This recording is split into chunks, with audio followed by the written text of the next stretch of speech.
My early memories of George Carlin were of his HBO concerts, and more importantly, how he made my father laugh.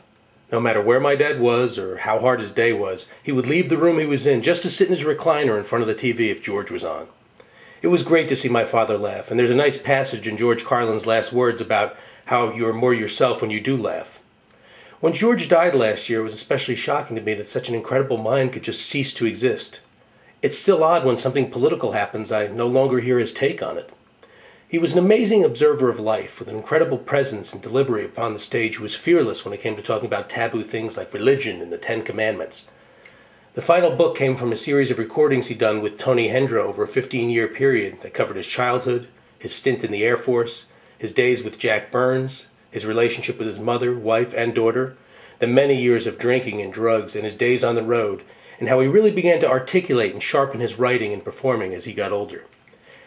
This autobiography is extremely honest and unflinching. He's not out to sugarcoat anything or to prove anything. In fact, it's painfully honest and real, and great if you were a Carlin fan.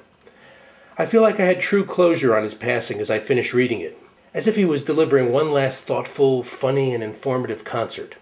There are some celebrity mentions and some interesting historical reflections, as well as an amazing fondness for his audience, but ironically, true disdain for groups. In the end, you will not find him a saint, but always fascinating and very centered on his craft. What you will get is brutal honesty, which is something I and my father always admired beyond his comedy, no matter where that mind of his often went.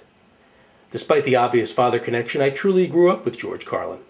From my brother Tom playing his class clown record when I was a kid, to my neighbor Dennis taking me to Club Benet in Sayreville to see him when I was 10 years old, and I was very happy when the club was actually mentioned in the book. I fondly remember in the early 90s watching Carlin concerts with my best friend Greg Wilson at his grandmother's house in Beechwood, and us laughing and discussing them after the fact. In fact, we watched every concert of his from the 90s on, with the exception of the last one, It's Bad For You. But after Greg saw it, he called me and we discussed it, and discussed how relevant his act still was. We both also shared a night years before commuting home from the Meadowlands and listening to Carlin's audio recording of Napalm and Silly Putty and laughing ourselves silly.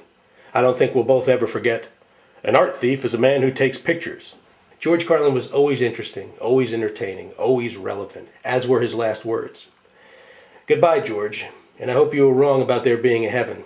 And if there is, I hope you're up there doing a concert for my father. You just put up a big sign, or you say it loudly on the air. You say, "Gee, he was just here a minute ago." That's the way I want to be remembered.